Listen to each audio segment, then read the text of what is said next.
Welcome to Project Insight's Professional Development Series. Today's session was delayed because of Hurricane Milton. We appreciate everybody's flexibility.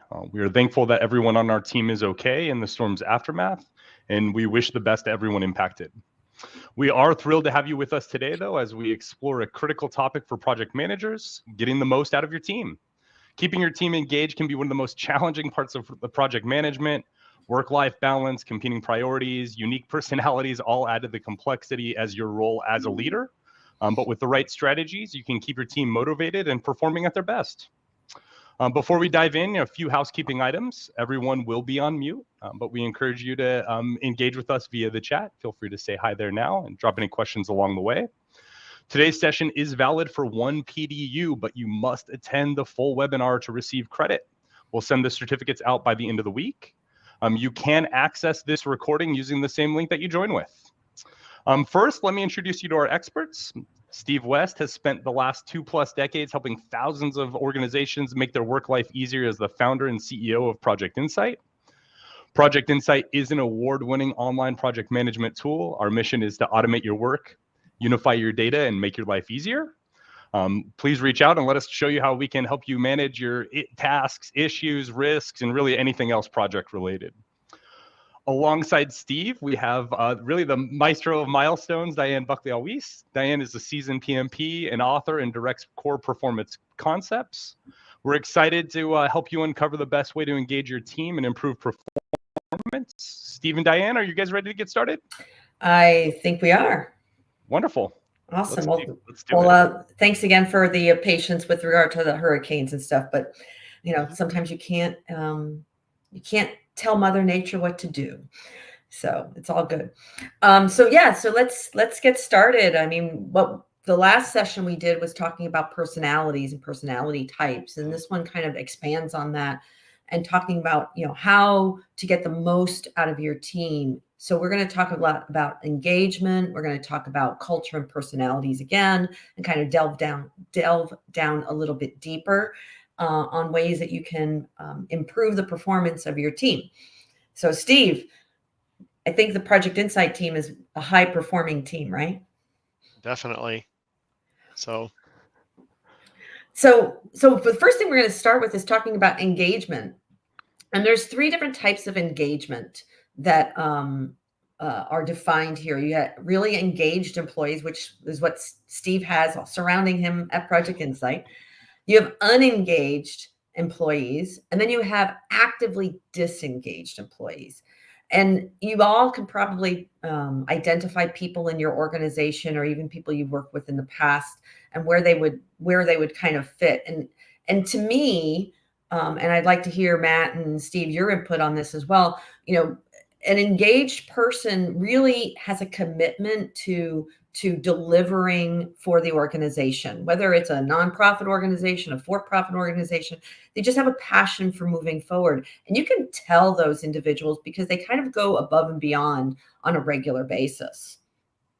Yeah, I mean, as a smaller company, we have to have everybody engaged as much as possible. One of the things that I think is important is that sometimes engaged employees can be not engaged, but generally they're engaged. And, we always want to just keep encouraging people to be involved. But it's important to know who's who and where your challenges are so you can spend your time appropriately. And recognizing when somebody is either unengaged or actively disengaged is important. Like, for example, just with a hurricane, I mean, there was a couple weeks where I know my focus wasn't on everything I was doing for work. My focus was on a lot of other things. So it can be a temporary state. What you're looking for is to make sure that you don't have people that are, kind of stuck in a state that's not necessarily benefiting your organization. Right. And I mean, obviously, if you're a little bit distracted by a hurricane, you can be actively disengaged for a little bit of time, but especially if you're already a normally super engaged person. So it's not like, what are you going to do when there's something in the way? So that's right. There's nothing that what we really want to do is make sure that people don't go into the permanently actively disengaged category. Right. And this stat, there's several stats that are out there, but disengagement does cost companies money. And if you're not paying attention to that in your organization, you're basically, not going to be performing at your best level for an organization itself. So recognize that disengagement is costing you money in your organization. Well, I think the bigger your organization, the more critical this is and the more difficult it is too. Like I was saying before, is, Project Insight's a high performing team because it's not, we're not Apple. So it's not as difficult. I think it's a little more easy in a smaller organization, and it's a lot more challenging in the larger organizations to keep more of your staff engaged. And you can see that stat 500. I mean, that's like, I don't know, 5% GDP or something like that, It's right there. huge. Right. Yeah. I mean, it is huge. And one of those things is, we've always heard the term of, hire slow, fire fast kind of thing. Right. And it kind of plays into this topic as well, is if somebody's not a good fit for your organization, why keep them on board? Well, sometimes you do yourself and them a favor by helping someone if they're not fitting in and they're not happy. Obviously, there's lots of different ways to handle that, but sometimes the wrong puzzle piece in your organization can be really damaging, not just to themselves, but to everyone around them. Yeah, It's a absolutely. huge opportunity lost right in those big bubbles by having disengagement. So 100%. Right. And even, I love this chart because it shows the positive and the negative impact to engagement. Or actually all positive and positive impact. So what this shows is those organizations that have highly engaged workforces, their profitability is greater, their productivity is greater, their customers are happier. Right. And then depending on what industry you work in, quality defects are less, safety incidents are less, shrinkage. So sometimes you don't think about these kinds of impacts when you talk about employee satisfaction, employee engagement. Just absenteeism, people that take off a lot of work. You're not getting their input on a regular basis. So there's a huge impact when you don't have engaged workforces. And, I know the company I'm working with right now, they on a regular basis do an engagement survey, which, sometimes seems like I don't know, kind of a task that just has to be had. But sometimes there's some really good information, and the trending is what's really important to see if there's things that the organization is not doing that need to be improved on. Like you said, Steve, in smaller organizations, you probably have a better pulse of your employees and you can identify it pretty quickly. But when you're in a larger organization, people can kind of hide, Yeah, totally. Well, and I think that in the larger organization, you're talking about, depending on where you fit, I think if you're the CEO of the large organization, you have to have many people in your company understanding their responsibility and helping keep the engagement going at all the different levels. And I think if you're, a manager or even just a project manager in a larger organization, it is to some degree, it's really everybody's responsibility in the company to be engaged and to work on that. And especially if you're a leader, even if you're of a small team, you can make a difference individually by showing the rest of your colleagues how it's done. So it's important, I think, in these larger organizations for people to think, well, I do have I can make a difference because I can make a difference in my sphere. And if everybody's doing that, then the whole company gets lifted. Yeah, and if you see somebody that's maybe not temporarily disengaged, but maybe they're seeing a trend of somebody, you can potentially address it and find out why, and maybe rectify it as well, because it's not that disengagement doesn't necessarily mean that the person is lazy. It just means that they're not being used in the best manner to where they're happy with what they're doing. So they could be somebody that's moved into another area and then they thrive. So it's all about understanding your resources and understanding your people and trying to figure out how best to leverage them, and don't let it fester, because these are the kinds of impacts that will happen, or the opposite of these will happen if you let that kind of disengagement continue.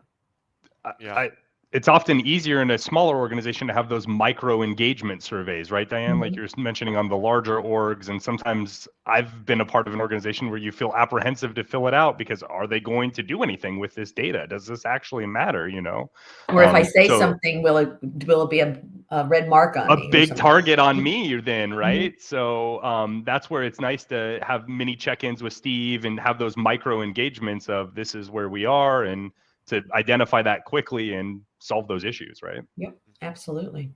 So that's engagement. So now let's talk about what performance is.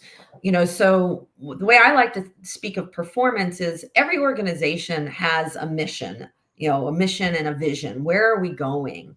And we've had conversations about this in our communication sessions about, telling people why we are doing what we're doing.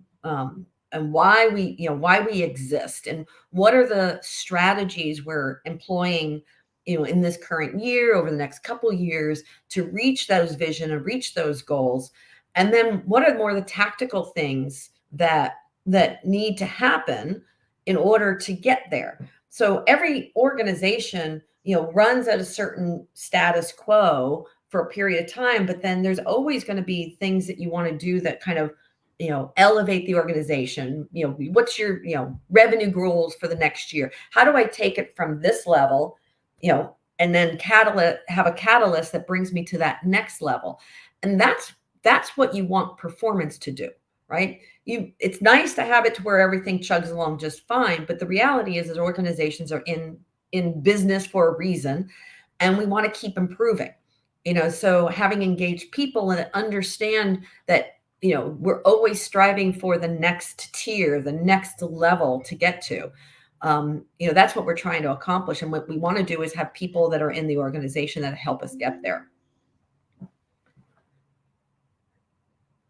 Should we talk more about this slide? Also feel free to use the chat. Do you know your organization's mission, right? Is that something that you're even aware of? Sometimes all of the corporate jargon and cloudiness can make it hard to know which way everybody's supposed to be rowing. So and corporate mission as well as project mission, right? So we all talk about our charters and why we're doing what we're doing.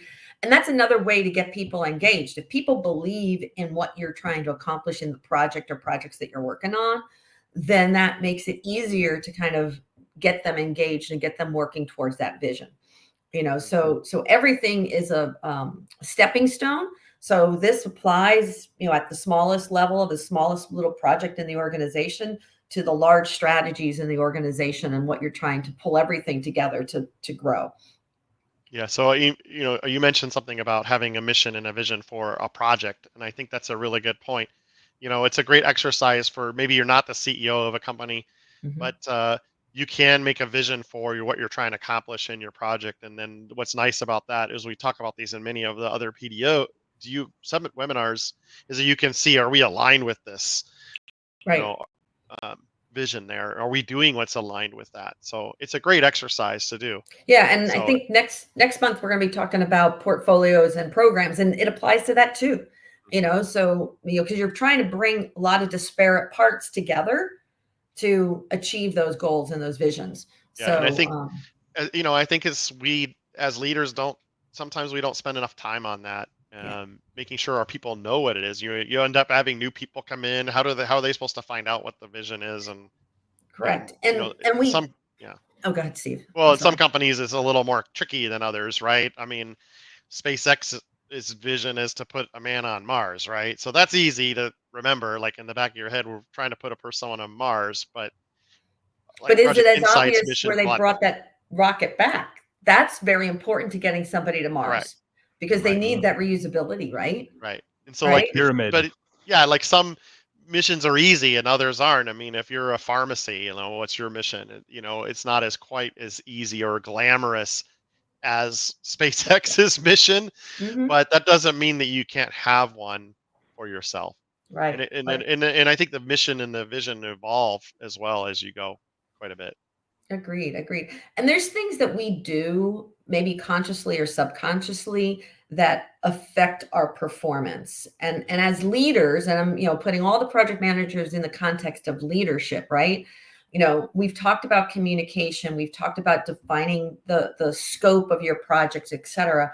And there are some additional stats that we're going to look at here is, projects are more successful more frequently if we're doing three things well, that we're communicating frequently on the benefits of that project, the benefits of that strategy, like the why, because we've talked about that before too. If people understand why we're doing something, they're much more likely to get behind it and support it.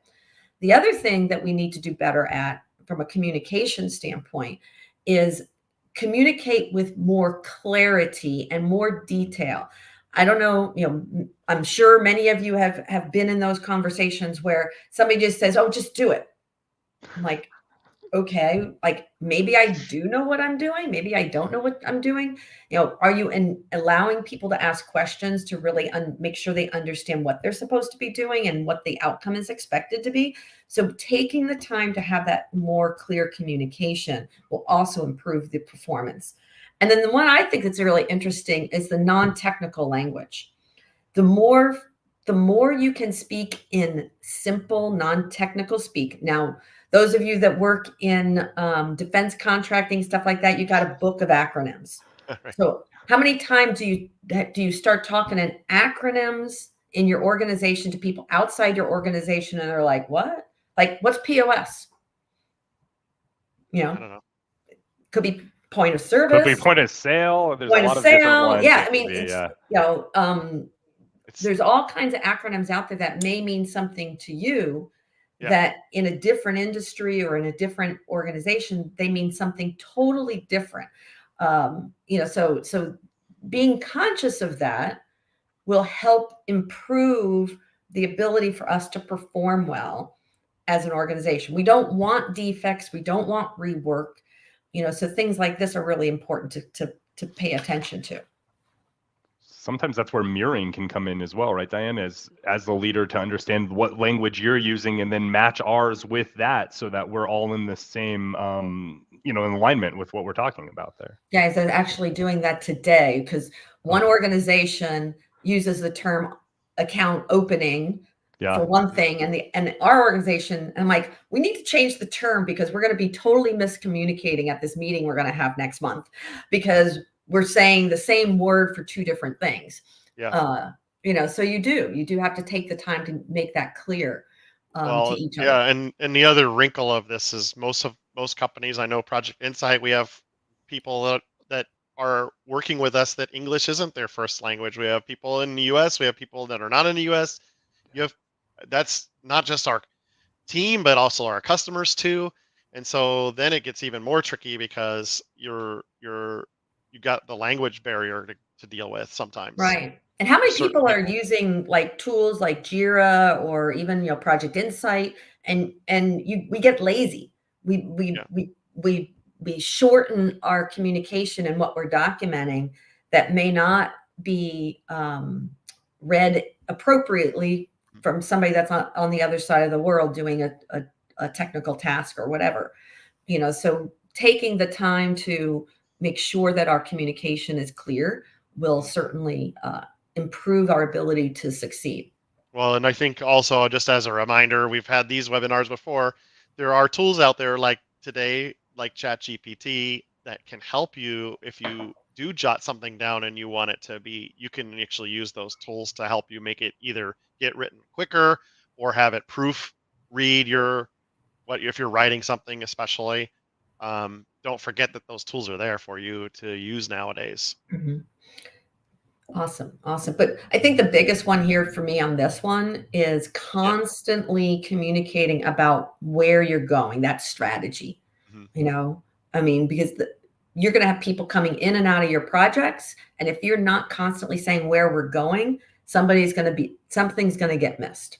So that's my personal favorite one on this. And how go back to that real quick? How Sure. do you, you said you like to communicate frequently and strategically. Like, what's a great example of how you would do that? Is it just like verbally, written, both ways? Most of the time verbally, because you're always getting on calls and meetings, and at the very minimum, set the expectation. We are here to do blah, right? Yeah. This is what we're chartered to do, and this is the task we're going to touch on today. And if you every time you start those meetings and you set that expectation, you can start with a very high level strategy, or you can just whatever you're trying to accomplish in that meeting. I think that helps versus jumping right in. You might have some new people and they don't even know where you're starting. So if you set the tone, set the direction, set the agenda from the beginning, Yeah. you at least get people thinking about that focus during the course of that meeting. Rambling meetings are one of my biggest pet peeves. I'll second that as far as that's concerned. Well, no rambling. Yeah. Yeah. Well, so that means you got to stop, take the time to put the agenda together, and not just, again, like today's post-COVID modern, totally just, Zoom world. A lot of times you're back to back to back in your meetings, so it gets really tricky to stop. Like 1 minute you're talking about something technical or whatever, next thing you have a client meeting. Maybe put more. We've talked about this, like 1 hour meetings should always end at 50. Like, as a rule, we need some kind of rule for that. Yeah, I agree. Get that breathing room in for the next one. Yeah. And you bring up a good point, Steve, too, is about planning for those meetings. Yeah. So as the project manager, you should be taking the time to plan, blocking it off to plan for your meeting. We had a situation the other day where our CRO was like, we got on the phone with this prospect and one of the executives got on too and didn't prep that person. And that person started saying some stuff that wasn't 100% true. And so it got people confused. So prepping for important critical meetings is another way to ensure that you're communicating well and you don't have, stumbles, through your project. Well, and I think that, there is a lot of pressure these days to be doing, people end up doing it not because they're, intentionally doing it, but the demands in today's modern workforce is that you got going faster.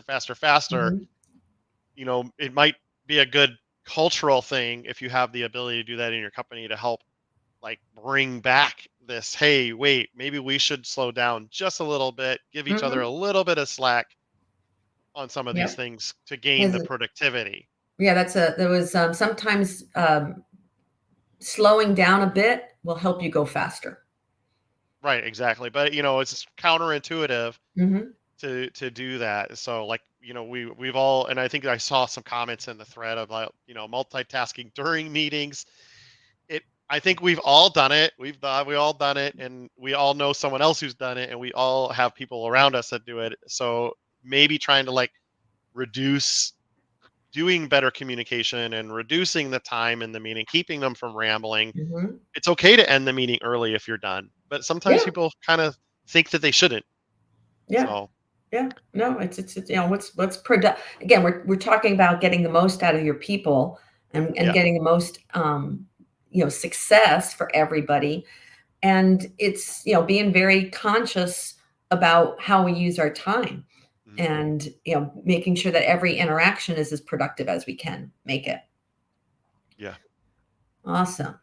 And then we're all dealing with teams, right? We're dealing with people, and you may be doing the same type of project every single year, 3 times a year, the same type of project, but your team might be different. Mm-hmm. So the other thing to think about is just where are you on that whole development side. So from, are you in that forming stage where these are all new people to you, and to each other. I was watching, it was a news thing on TV talking about how the fact that we've done so much stuff virtually, we don't, oh, I know what it was. It was like talking about the whole happy hour is kind of going by the wayside because people aren't in the office. So they're not spending the time to go have a beer, have a soda after work, to really get to know each other. So the time for really getting to know your team members is really stretching out. So it does impact your ability to perform when everybody is virtual. I mean, there's benefits to it, but there's also negatives to it. For sure. Yeah. Yeah. And I think you were saying earlier that like Matt and Steve, you guys regularly try to at least connect with each other. And then Steve, I know you bring your people together on a regular basis. And that's all to really help them get to know each other, because if they get to know each other, they're going to work better together. Yeah. And we definitely don't do it enough. I mean, I definitely have it's a double-edged sword having remote workers, right? With Project Insight's a very special tool, and you need people that understand certain kinds of things, and not everybody I wouldn't want to not hire people that are just not in Orange County, because that's our corporate headquarters, right? It's very limiting to say we can only hire people in our region. So by being able to hire anybody in the world, literally, has been a really great thing. But the drawback is now you don't have the water cooler talk and the things that people have in the office more frequently. But yeah, I definitely think getting together is helpful. So I think there's a question on the table. How do you get engaged? I mean, maybe you have a meeting, not to give somebody more Zoom meetings, but like the virtual happy hour, as opposed, maybe you take one of your standing meetings and just say, this week we're going to pass stuff and then talk about some personal things instead. Yeah. Or even, like we do when we get on these calls, it's like, let's talk about what's going on with each other first. Take 2 minutes. Anybody have something interesting happening? How'd you make out from the hurricane? Talking a little bit about that, just to not make it all business per se. And you get that little bit of insight into a person's lives.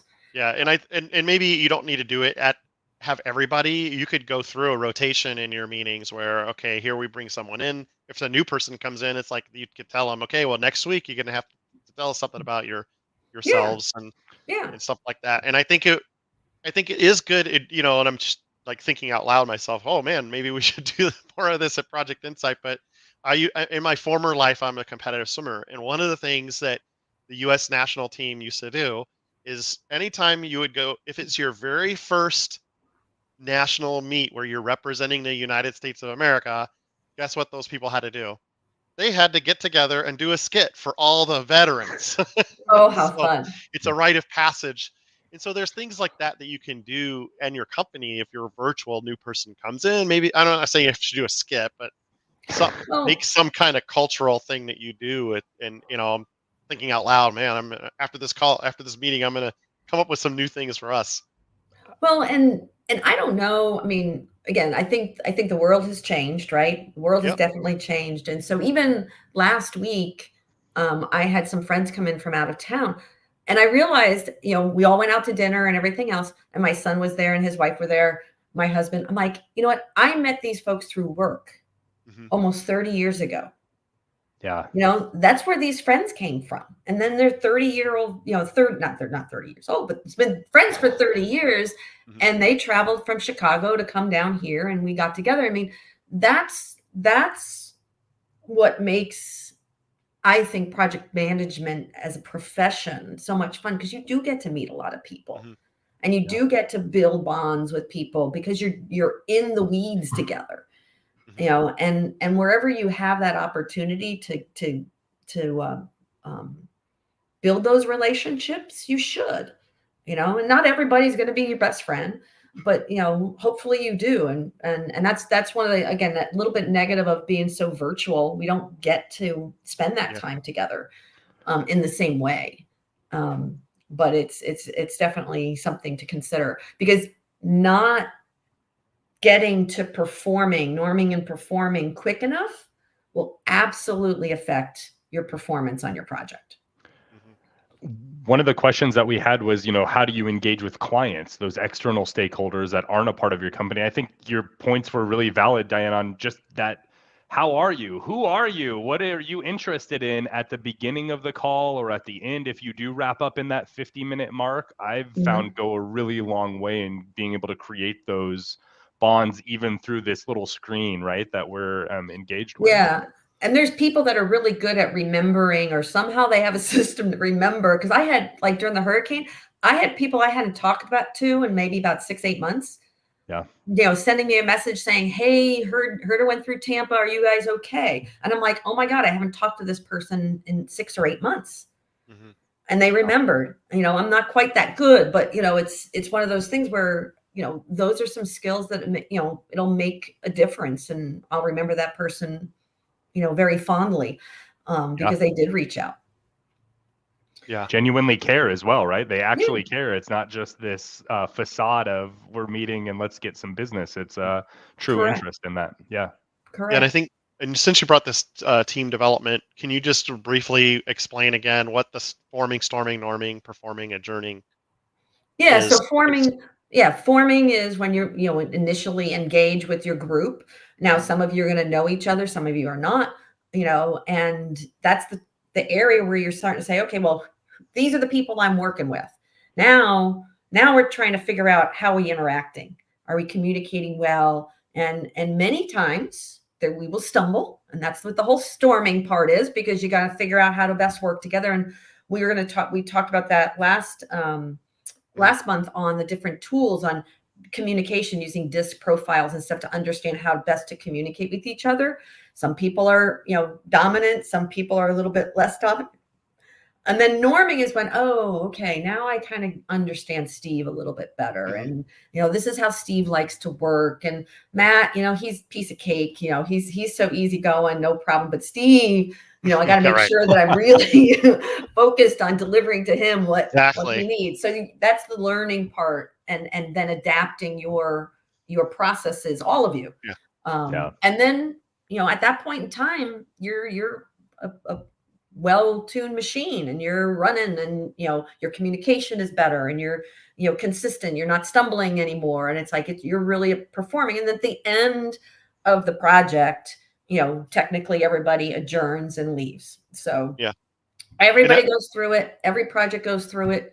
It just depends to what level that right. And I think the bigger and more complex your project, the more critical this is. And it's funny because I always keep liking to go back to some of this technology, SpaceX type of thing. They're a 20-year-old company, right? Well, you can tell just externally. We don't even need to be in the inside there, but you can tell that they are performing, by the results.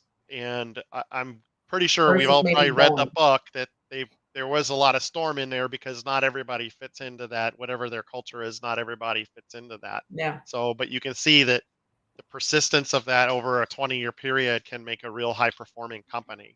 Yep. So, and then you can contrast that with maybe Boeing, because they're stumbling a little bit right now, right? Yeah. And now they have been in the performing, but as we all know, that Boeing 50 years ago is it's a whole new team. So obviously the leadership there probably needs to do some work to get back to the way that they were. At some point in their career, or in the life of the company. Sharing all kinds of stats, high performing organizations complete 89% of their projects successfully, and low performing organizations completed 36%. Again, these are some stats that came from Project Insight research over the years. Numbers might have changed a little bit, but still it's pretty dramatic. And high performers, we waste less. So that whole, even though we might do a little bit of hi, how you doing in the beginning of a meeting, we then are focused on what we're doing, and we communicate well, and we waste less. Well, and when we're done with the meeting, we leave, and we give people. And that's a stark statistic there. So if you have too many low performers on your team, I mean, it just takes one or two low performers to bring more people into the low performance. But if you have few low performers and mostly high performers, that 12x is going to be dramatic. Yeah, it is. It is. So, And then, 50 everybody always talks about, how can I motivate my team members? And what's the answer to that, Matt or Steve? Can I motivate them? Matt should go. It's very difficult to motivate people intrinsically. I mean, there are ways to do so, right? But it is a difficult feat, especially if you're not having those engagement check-ins. If you don't know the state of where your team's at, it becomes really difficult to understand what drives them and what gets them going. So, And you said it. It's like you want engaged workforce, right? But everybody's motivated in potentially different ways, right? Yep. So understanding what motivates people, because you really can't motivate them. They have to kind of be self-motivated, Right. so understanding what motivates them and then figuring out how to best engage them is kind of the thing that you're looking for. So somebody might be, super motivated by recognition, Right. and if they're not being recognized, all of a sudden they are now disengaged, right? Now, how do you recognize them? It could be little things here and there, but then you have people that are don't want to be put into a conflict situation, so they have fear and they avoid things. So, should they be a project manager? I don't know. Maybe not, because the project managers are people that should not be afraid and need to not avoid things. So, if I put somebody in a role of project manager and they avoid conflict, that's probably a bad combination, unless they're willing to learn how to do it. Right. So that's, again, why? Maybe there's a reward at the end. Maybe there's a promotion at the end if they can learn those kinds of skills. So really understanding the different motivations that people have and making sure that they're in kind of that right role. Yeah, definitely.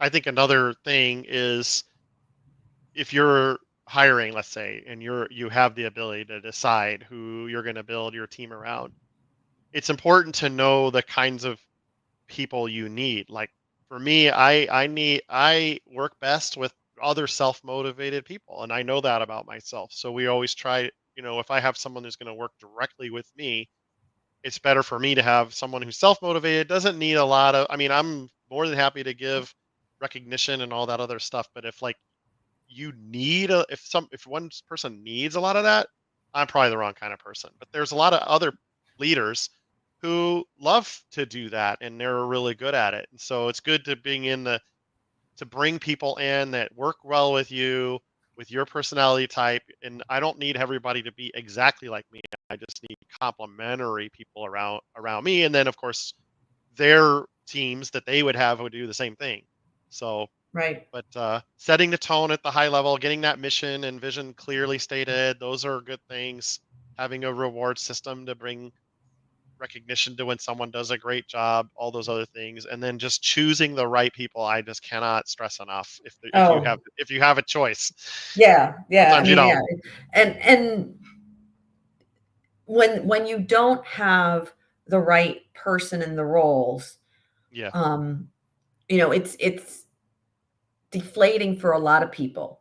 I think you mentioned it earlier. It's like, one weak link can bring the whole team down. So it's really important for the project manager to recognize that and try to affect it in some way, shape, or form. Now, you may not have total control, but there are ways, to where you minimize the impact of somebody that might be bringing people down. And yeah, hopefully you have majority people that are all, motivated and driven to, achieve the mission. And you're dealing with a very small subset right. of And then probably. Linda pointed out it, and she's right that it only takes one person to bring a whole team down. And I think if like we didn't really talk about this yet, but if you do have a person and you recognize you've got the one person who's disengaged, take them aside and try to find what the problem is and go figure it out. Maybe it's just, hey, maybe it's something you can't control, like something that's happening to them outside of the business, but you can then use that information to try to let other people know not necessarily the details, but hey, you know, they need some To slack because, accommodate. you know, so and so's house was destroyed in a hurricane, or maybe you got them doing the wrong task, you Hmm. know, and that's an easy fix sometimes to get them fixed, to And get them that's motivated.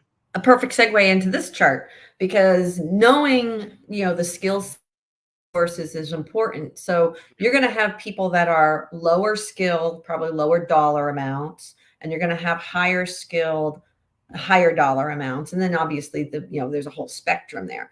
But if you really want to have the most efficient, productive organization, you need to make sure that you're putting the right resources on the tasks that require those right resources. There's been times when I've heard that, the top people get to work on the biggest problem. Well, that's not necessarily motivating to them. Your top people maybe we should have them working on the biggest opportunity and really taking advantage of that versus having them work on a dead end problem that just needs a lot of brain power. But so again, knowing your people and knowing where to leverage them is really important. And I know, Steve, you're going to show us a little bit on Project Insight on some of the things that are there. You want to Sure. make sure you Yeah. give them the wins, right, Diane, on that? So that way it's not just a Absolutely. mix of you're a high performer, get the hard work done, and that's it, where you can, intermittently And put in on those wins and make it happen for and them, on right? the flip side, you don't necessarily want to put a new person under the stress of a very complicated or a very strategic task. That might put way too much stress on them and the project itself. But there's probably ways to move them along that curve to educate them and get them better skills so that maybe in a couple projects from now, they can be that highly skilled resource. Yeah, and then I'm just showing you in our tool, just as a reminder, there is a directory feature in the tool that you can and then get to it. If you have it installed, you can get to it right here in the menu. And the reason I'm showing you this is that you have a resource type. You can put various different information in there. You could have different level of developer, for example. In this example, I don't have that, but you could have senior developer and junior developer to help you tell who's who. And then similarly, when you're in a project, there is a resource directory option here when you install that, which allows you to see your people as well. When you're trying to build a project, you can find them here and then just click this button to add them to your project. So if you're this is for the companies maybe where you have a lot more people on your team. If you're a smaller team, you probably don't need to have this jotted down. But if you are 100 people in your company, 50 people, you maybe don't know everybody. So this is a way for you in our tool to at least kind of catalog some of these skills. Yeah, And then of course, yeah, you probably have a couple people that are like the key development resources at Project Insight that you want to on the right things. yeah, So knowing that and identifying the types of things that you want them working on versus the things you don't want them working on. yeah, You can use definitely. a tool like this to kind of see their schedule and what the project managers have assigned them to, right? Right. Well, you can definitely run a report in our tool of the capacity by resource type to see, what's going on across the different levels of people, how busy they are. So you can definitely do that. But the whole directory feature is a way for you to find somebody maybe you're not familiar with. So Hmm. for our customers that have over 30 users in their tool, if you guys put those resource types into the tool and assign them to the individuals, then you can find out like, oh, I've got developers or I've got people used to this and that. So, and many of our customers who do have larger uh, Staff. teams tend to use that feature. Awesome. One of the powers of that also is that you can do it high level where Steve's looking at it right on the directory view where I can see who's on the roster. I can then add them to my project, but you can even do that granularly on the task assignment as you're going to say, I need a level 3 developer for this really specific Mhm. difficult task that we're doing and assign them in that fashion as well. Oh, Yeah, that's you great. certainly can. That's great. Yeah, so really understanding the resources you're utilizing and making sure you're leveraging them in the best way is another way to improve your overall project performance. And then, like we talked about last month, was personality and culture, and they're two different things. Culture really is a collective shared set of beliefs, values, norms, and practices. And personality is individual. And what we learned is, culture is something that's learned and shared and can evolve more dynamically over time. But personality is something that's kind of innate within the individual. And they're really not going to change their personality all that much. They could evolve it, knowingly evolve it. But if you've got somebody that, is a staunch extrovert, right?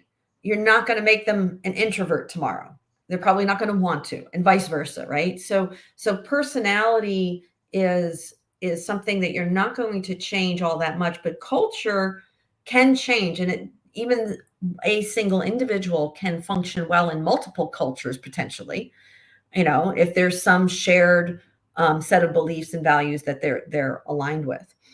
So understanding the culture of your organization, and I think, Steve, you understand your culture pretty well, right? And then getting the people with the personalities that kind of complement that environment and want to work in that kind of culture is just a recipe for success. Yes.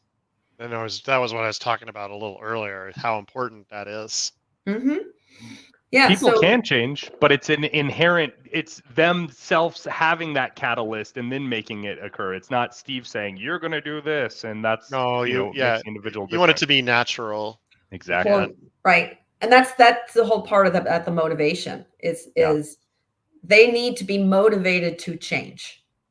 Yep. You're not going to motivate them. They have to get motivated to change if that's what they want. So if we're going to kind of summarize everything we've talked about here today is, if we want to plan for good performance, you need to understand your team. And, last month we talked about the DISC profiles, which is how people communicate, Myers-Briggs, which is how they make decisions, and the Big Five, which is, what is their core personality, that piece that doesn't really change all that much.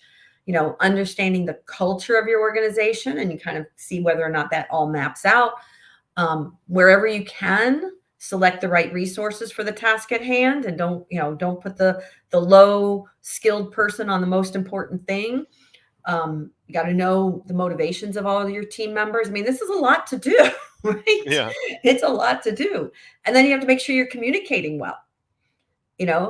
Communicating well, understanding where we are in that team development cycle, and acting accordingly to get you to performing as quickly as possible. And then finally, it's getting feedback. And that's where the whole concept of engagement comes in is, are people engaged? Are people feeling like they're contributing?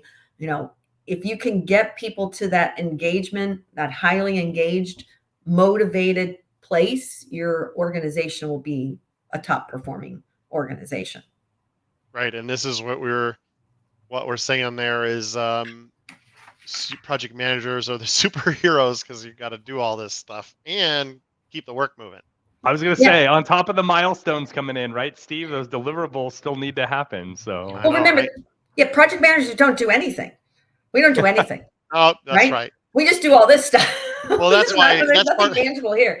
We just got to get everybody else to do the work. But that's partly behind the motivation. Is that they're the unsung heroes, because in the executives just they think it's magic that all this stuff happens. Oh, people are all self-motivated, right, Steve? Well, I like to think that the way it is. But that's as a self-motivated person, Steve, on that side. Yeah. So that's right. That's right. But definitely this is why we have at PMI, why we were having the superhero avatar and all that other stuff going on. So it's awesome. Yeah. And just to kind of really bring it up as a summary, what the best companies do is, they have a strategy and a leadership philosophy that talks about getting the whole team to be performing. They have They identify that accountability and performance is important to the organization. They identify that communication is critical to being able to have people perform, and they continue to allow people to learn. So all of this, we want that leadership to support you, and then the project managers end up doing all this stuff to make sure that it's all moving forward. I mean, it's a lot of work, and we recognize that, and we appreciate everybody's efforts as a project manager, especially within this group. And then I always like to end this particular conversation with kind of a vision of what would be the ideal project team to me. And I want a group of people that will take that strategy and turn it into an actionable and realistic plan. So they understand that strategy. They are willing to adapt as market changes, and maybe some strategic objectives might change, but they're willing to adapt positively versus, I'm going to, dig my heels in and, not change. We want them to work with diligence and purpose. That's what you're talking about, Steve. It's like, they should take the ball and run with it, right? Mm-hmm. They know why the project is important to the organization. They get that. They're not just, taking a JIRA task and doing my task and not understanding how it all comes together. They understand trade-offs and are okay with that, to make sure that, as things adjust, we might have to have some trade-offs. We might have to have some priority shifts. Not every project is the same priority. So, we have to work together across the organization. We pay attention to our risks, and we don't put our head in the sand, and we bring up risks as they come. And then finally, we want people to be able to feel like they can move a mountain. Right. And they do it by having trusted employees and colleagues that they work with that are all pointed in the same direction. And, it's a lot to do, but that's the vision. That's the vision of what I see as the ideal project team when they're performing at their highest level. Yeah, thank you. That was great. That was a really nice summary of all those things we just talked about. Yeah, so I think we're at our end here. If there are any questions we've got, or Matt, you take it away from here. No, I think otherwise, we did post the link to the create your own superhero avatar. So you are, as a project manager, the superhero of your organization. We firmly believe that. The link is there where you can take the selfie and do so. While you have your phone out, you can scan the QR code to get your PDU. You will receive that before the end of the week. The actual credit itself before the end of the week. This session will stay on this link where you can access this as well. So please do if there's anything else. And we also did post our previous PDU on the personality traits as well. So if you want to go back and watch that if you were unable to attend, we would love for you to do so. Upcoming, we do have, as Diane mentioned earlier, some portfolio and program management, and then we'll end the year with change management concepts right before everybody's New Year's resolutions, right? And you can decide how you can put those into play. So that's right. Yeah, can't believe we're almost to November. My goodness. Yeah, it is. Thank you so much. Year went by quick. It did, which is great. Thank you for attending, everyone. Please do follow us on social as well. LinkedIn, YouTube specifically, we're putting out content really regularly there, and we really appreciate that. Thank you, everybody. Thank you. Take care.